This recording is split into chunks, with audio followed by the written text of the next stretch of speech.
Hi, welcome back to Door County Gardening. I'm your host, Brett Hansen, and I'm very excited about this week's episode on beekeeping, part 1.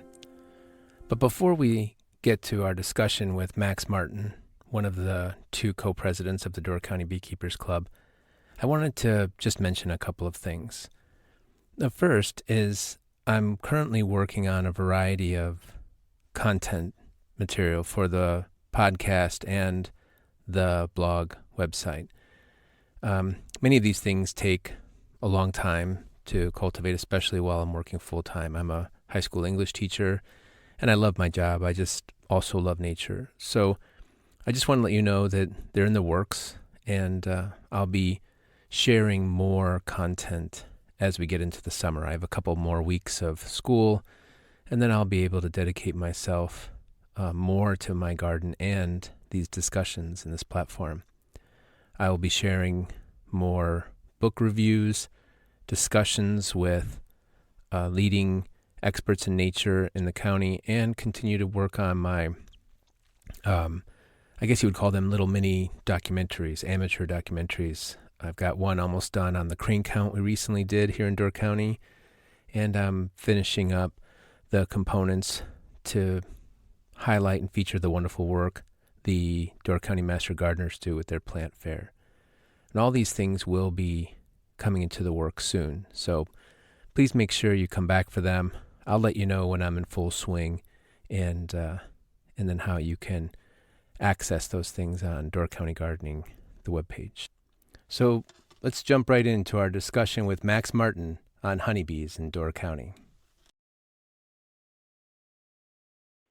Hey everyone, welcome back to Door County Gardening, and this is the first of a 3-part series that we're doing on bees in Door County. This first one is about beekeeping and honeybees, and we have a great guest, Max Martin, one of the co-presidents of the Door County Beekeeping Club.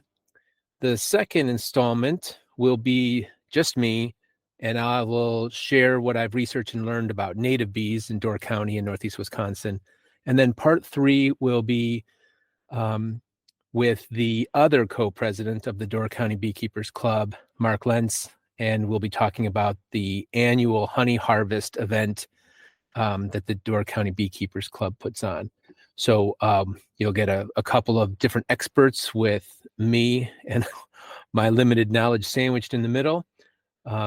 And I think you'll learn a lot about bees and beekeeping and get a great start. And then, of course, we'll be trying to promote the club, so you can always come to the club.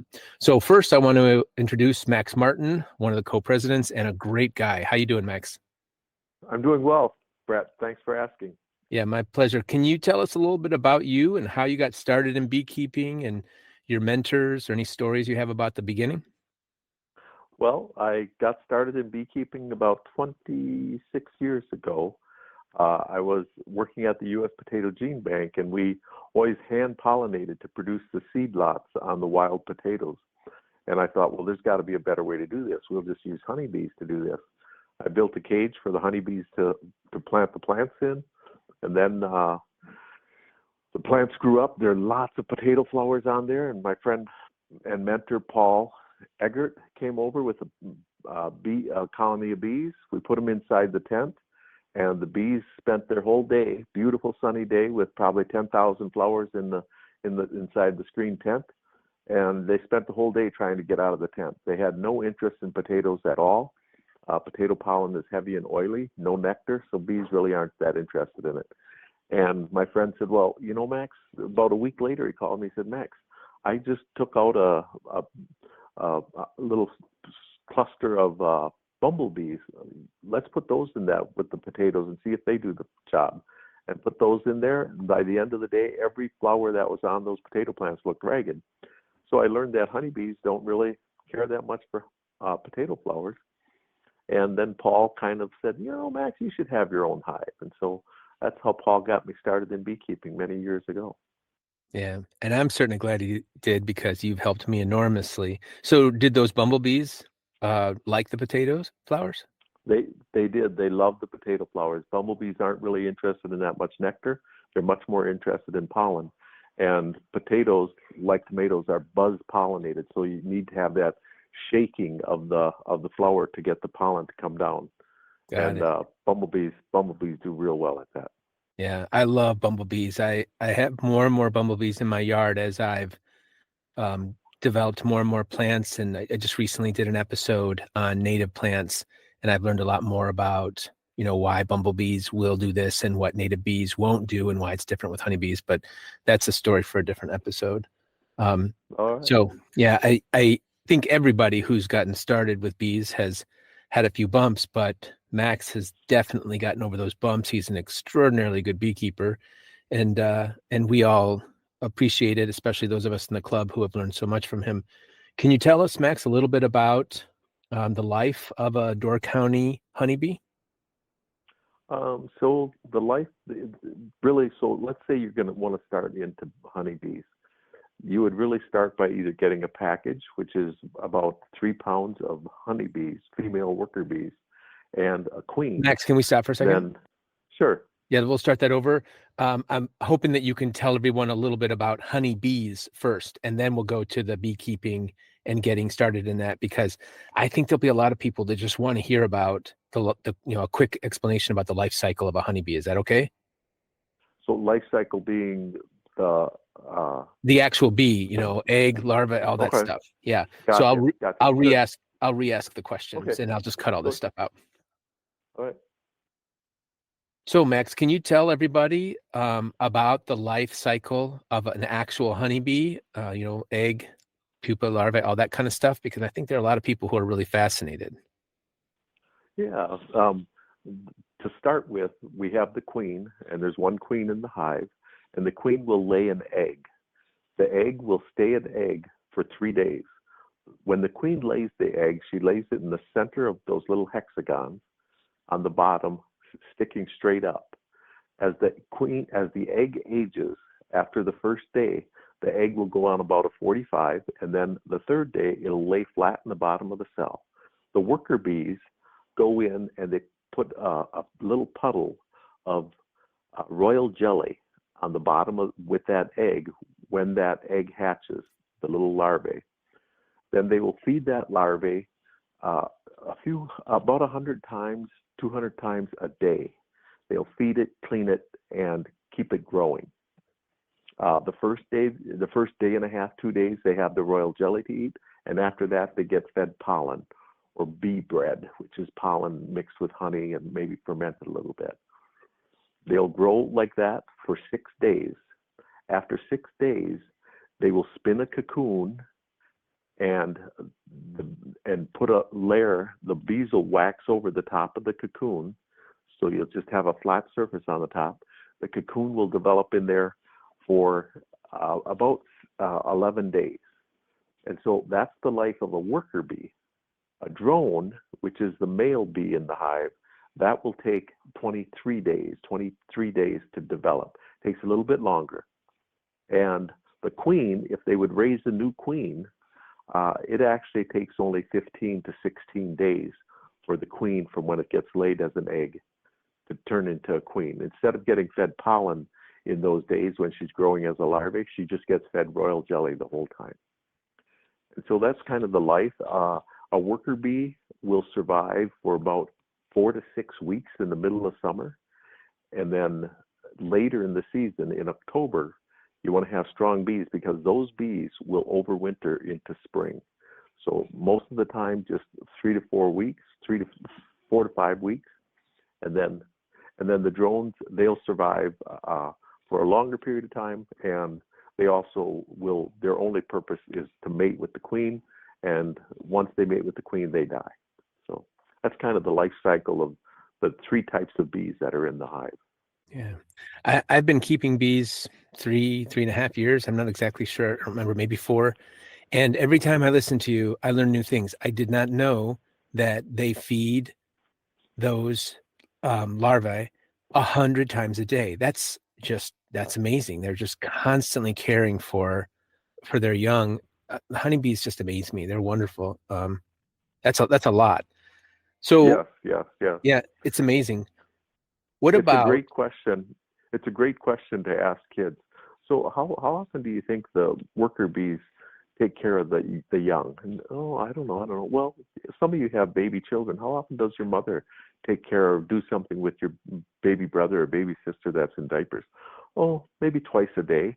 So it's an entertaining question for kids. Yeah, it's amazing. And they're so industrious. I love having Uh, honeybees at my house. I just love it. So what about the process of keeping bees? So I guess the life of a semi-pro beekeeper like you. so for a semi-pro or just somebody that wants to start out, you get a package of bees, or which is about 2 or 3 pounds of bees with a mated queen in it, and you put that into a hive. That's like the boxes that you'll see when you're driving down the road. You put that in there in the springtime. That's when honeybees are available with queens. You can purchase those, or you can buy a nuke, which is just a different method of purchasing them. That's just a 5 frame with queen and lots of workers, and already that queen is already laying eggs and stuff. Most people get packages, and So you get these in the for people spring. who don't know, frames are the wooden slots that you slide down into the hive. It's almost like a two-sided bed for the bees, I guess you'd say, until they build up the comb. Yeah, yeah, it's a good description of it. So you'll put those in your hive. The queen will start laying right away, and the hive will build up to the point where by the middle of June, the queen will be laying 2,000 eggs a day. And so you can see the population is just going to expand really fast. But you're also losing bees. The bees that are gathering pollen and stuff actually wear their wings out. So you're losing bees, but you're also replenishing to the tune of 2,000 a day. And by mid-July, the hive should be somewhere between 70,000 to 90,000 bees in the hive. Then the queen slows down her laying, and when she starts slowing down her laying, now you still have bees dying by going out and collecting pollen, and so the population goes down. In October, November, your population will be down to about 5,000 to 6,000 bees. And so you'll overwinter them.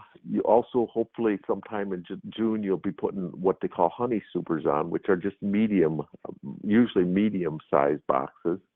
And each one of those, if they fill it full, that'll be about 40 pounds of honey. So an average hive in Wisconsin, I think, produces 30, 40 pounds. For the whole year?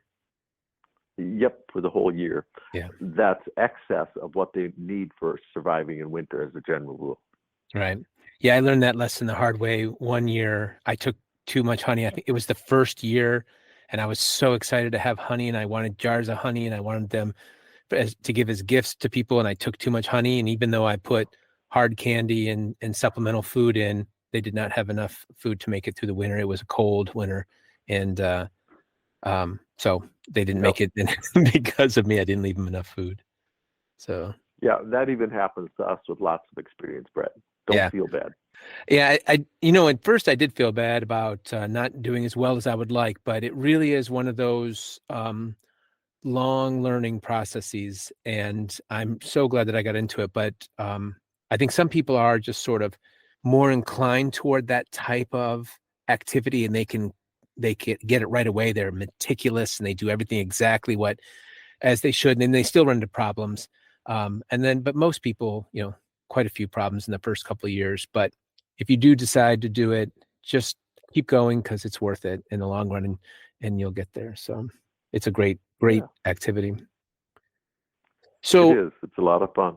yeah. And then I joked about you being a semi-pro beekeeper because you sell your honey at the farmer's market. When will you start selling honey down at the farmer's market here in Sturgeon Bay?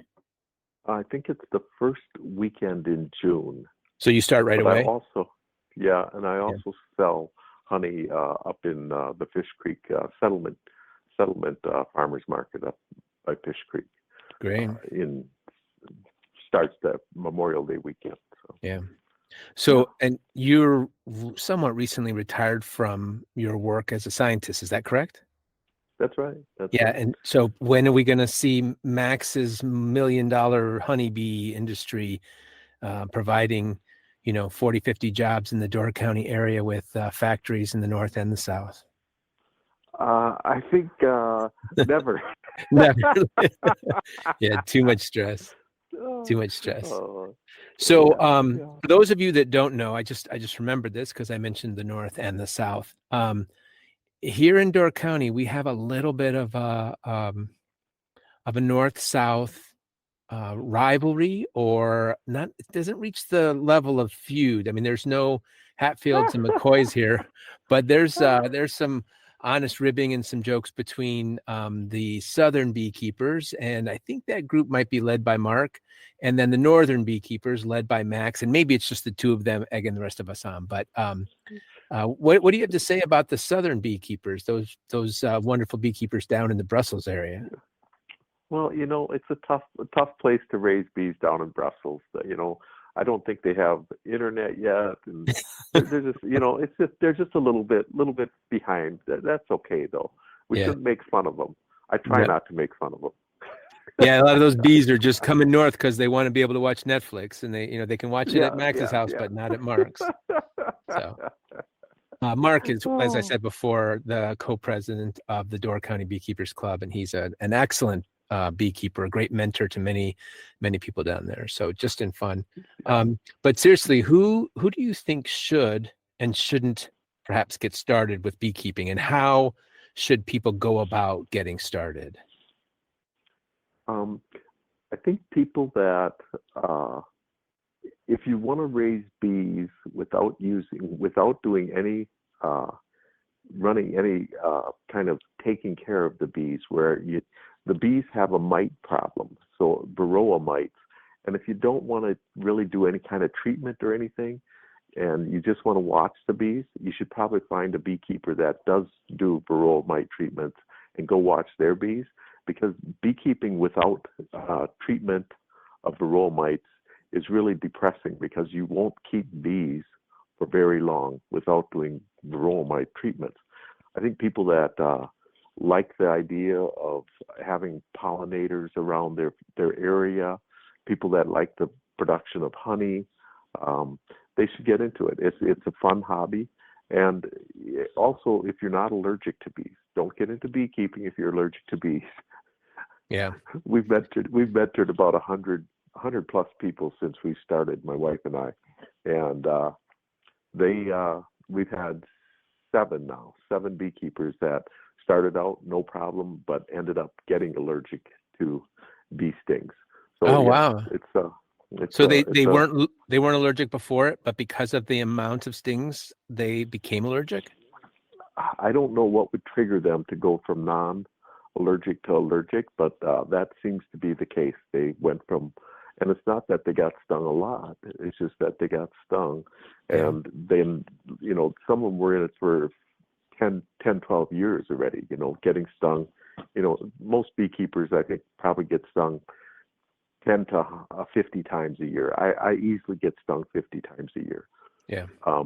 But and so they just became allergic after a while. And people like me that forget to zip their jackets up, or I don't wear gloves, so you're kind of asking to get stung, but it also slows your pace down if you don't wear gloves and things like that. But you mean, if you do wear gloves, it slows you down. I remember I wore gloves the first year, and then I don't remember anybody at the club suggesting not to wear them, but I read a book, I think it was in a book, and the writer strongly suggested not using not using gloves. And he said it was because if you wear gloves, you're less likely to be careful, and then you're less likely to sort of treat the bees with the respect they deserve, and maybe agitate them more and cause more problems.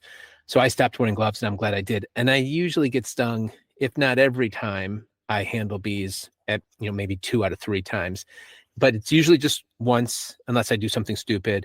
And then right away I feel it, and I don't have the gloves on, so I can just flick out the stinger, and it's not a big deal.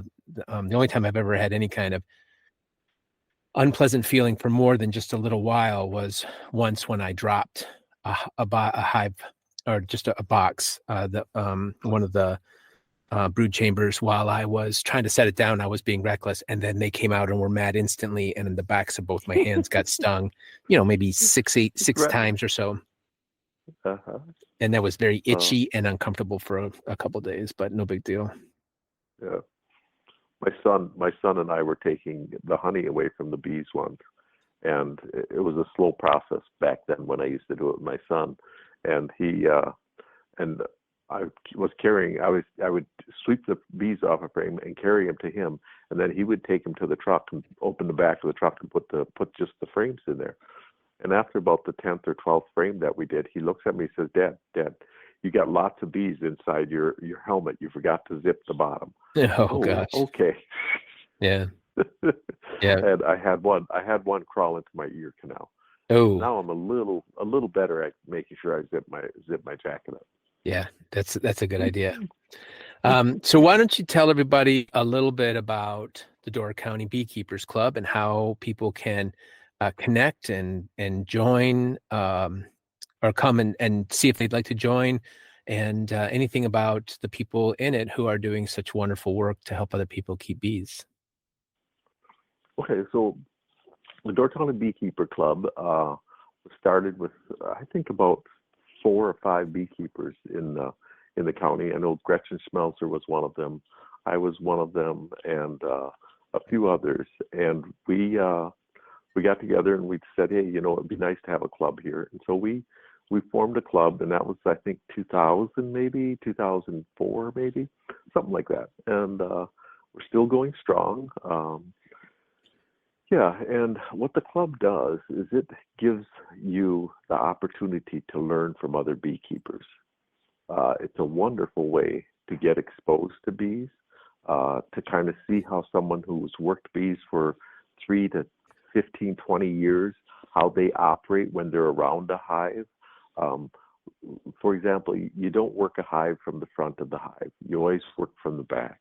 You open the hive, you might put a gentle smoke on them, and one of the things you ask who should be a beekeeper. A person who's extremely tense probably wouldn't make a good beekeeper, because you need to kind of operate at a slow pace when you're around the hive. And the bees don't seem to notice slow movement as much as they do when you're moving fast or that kind of thing. So, and so we started the bee club, and the bee club has been active. A lot of new beekeepers start in the bee club and become members. It gives you an opportunity to go out to the hive. We do what we call a hive dive before the meetings if the weather is nice, and just shows you how to take a frame out, what to look for when you pull a frame out.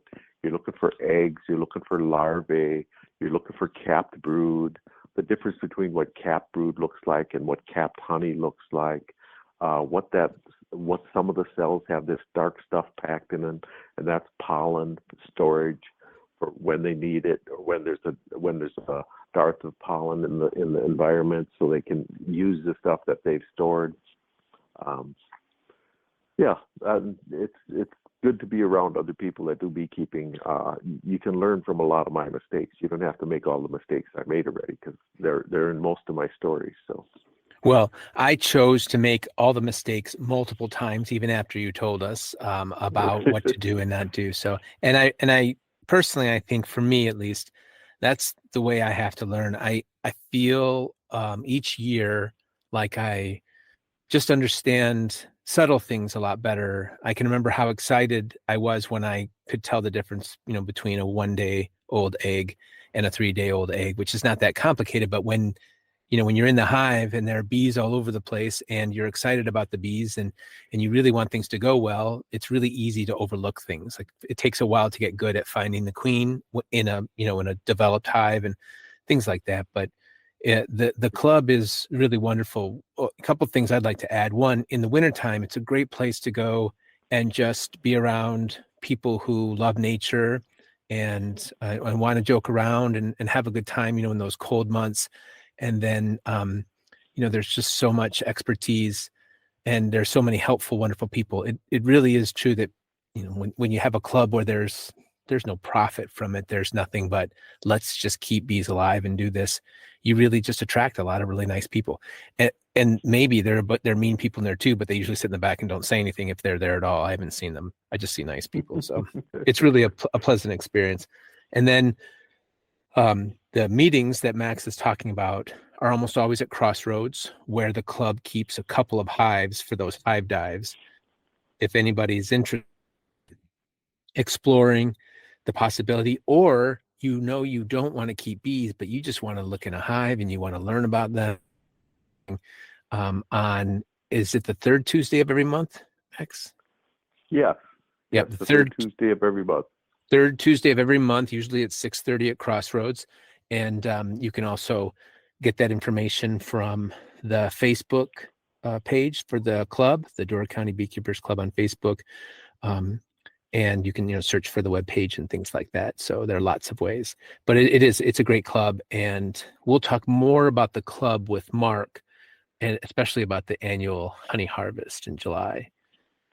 So is there anything else, Max, you'd like to share with people about beekeeping or honeybees, especially in Door County? Yeah, I think we've covered a lot of it. I think it is one of those wonderful things. And it makes you aware of what's happening in the weather, because you kind of want to know, what are my bees doing now? You can go out and watch the hive and just observe the bees bringing in pollen. Early spring, when you see the aspen starting to bloom, or the willows, pussy willows, you'll start seeing them come in with like a grayish pollen. Then when you get the understory of the spring beauties, the violets and those types of things, you'll start seeing some purple pollen come in. It makes you more aware of the season, just because you're observing the bees and what they're doing. It's an exciting part of it. Yeah, that's in my journal for one of my goals over the next couple years. I mean, it might, to people listening, it might sound like, oh yeah, just watch for that pollen, but often I watch my bees a lot. They're on my property. I have just over an acre in town. I keep between 2 and 4 hives, depending on how successfully I've kept them alive and when to split and things like that. But often I'll just stand out in the yard while I'm gardening. I'll take a break and I just watch these beautiful, these like gestural movements of the bees flying off to get more nectar, or pollen, or whatever they're getting, and then they come back quickly and just watch them. It's like nature drawing in the sky in my yard, and I just get mesmerized, and then I forget to look at the pollen color or things like that. But it's good to have these goals. I think for me personally, it'll be 10 years before I feel, not more, but 10 total, before I feel that kind of competence and on a regular basis when I'm not doing it intentionally. So a couple more quick questions and then we'll wrap it up. So if somebody were to know already about beekeeping and they wanted to get going, I know the club has already done its big sale for the packages and some nukes, and you and your lovely wife Dee took care of that. Is it too late for people to get started in bees this year? And if not, how can they get started? I think there's still an opportunity to buy packages at some of the bee supply places. I think Hanson Honeybee probably still has packages available. I don't know if Heritage Honeybee has anything, but maybe Let It Be has some options yet in Appleton and Greenville. But there's still options, and a lot of beekeepers, especially this spring, are going to be splitting hives, because we did a better job of overwintering hives this year, and a lot of them have 2 hives, and they both survived. And some of them aren't really that interested in having 4 hives, so that might be another opportunity to get some bees. It's going forward. Yeah, I'm really looking forward to the split this year. One of my hives I don't think will be ready to split anytime soon, maybe later, but the other one, I was telling you about it on the phone, the one that I split with Mark last year and got a brand new queen. It is just booming. I can stand behind the hive when they're inside after sunset and I can hear them buzzing from like 5 feet away Oh, behind the hive. It's wonderful. sweet, So I'm sweet. really looking forward to that. And just for those of you that are listening, it is a wonderful hobby. It is a wonderful experience. I live in town and do it in town. The bees know where to go and what to do. And it is one of the best decisions I've ever made. It's worth the cost getting started. It's worth the bee stings, and it's worth the embarrassment for all of the mistakes. So, and I've got plenty of them. So thank you, Max, for helping me. Thank you, Max, for starting this club with, Gretchen and other beekeepers. Thank you for keeping it going. It is a great asset to Door County, as are you and Mark. And I really appreciate you being on the show and sharing all this wisdom with us. Well, thank you very much. Yeah. It's been fun, and we'll see you at the meeting. Yeah, I'll be there. So for anybody else who's interested, remember you can contact the Door County Beekeepers Club through their Facebook page, and you can just search on the internet for the club, their webpage. We keep a calendar, a Google Calendar, that will give new beekeepers reminders, probably a few too many, but you can always just delete them, about all the different things that have to be done. Because when you're first starting out, it's quite a bit. When to feed, when to make sure they have light syrup, when to test for mites, or when to treat, when to switch your boxes, your brood boxes, and all these things. The club works really hard to try to help new beekeepers. So if you're interested, contact the club. And also remember that a lot of people, they just spend a year or so coming to the club and meeting people, and they enjoy it. And then they actually get a package the next year. So we'll share more about Brett, that later. Yep. So good stuff. Brett, one more thing. Sure. One more thing. I want to just mention the mentoring program too. If you're getting into beekeeping, it's a little bit scary, but we do have a bunch of beekeepers that will come out to your hive with you, and just help you get through those first month, 2 months are just a little bit scary, in the fact that you're just nervous about going into your hive. Yeah. You should, but and so there's a mentoring program that really is helpful, I think, to new beekeepers. Yeah. I think I'm almost ready to volunteer to help people. Nowhere near as far along as the experts in the club, but I'd like to help some things. Well, thanks again, Max. Please make sure you say hi to your lovely wife, who's also an extraordinarily good beekeeper, and we'll talk again soon. Maybe you'll let me come out and shoot a little video of your operation for the YouTube channel. Hey, that sounds good. Or also, we could do a split sometime. That might be of interest to a lot of beekeepers. Yeah. All right. Great. Talk to you later, Max. Thank you much, Brett. Have a good one. So many of you probably already know Max from the many different things he does around the county to support, foster, and cultivate nature, and also to support people. He's a great guy, good friend, and it was an honor to have him on the show. I'm not exactly sure what we'll have next week. Most likely it's going to be either a feature on the Baltimore Orioles, who are all over my yard, or a book review. We'll keep it a surprise until next time. And remember, we'll be picking up as spring moves along. It's a great pleasure to discuss these issues with you, and please let me know if you have a friend or an expert or someone who just really needs to be featured, especially someone with those beautiful gardens. But we'll talk about that more later. Until next time.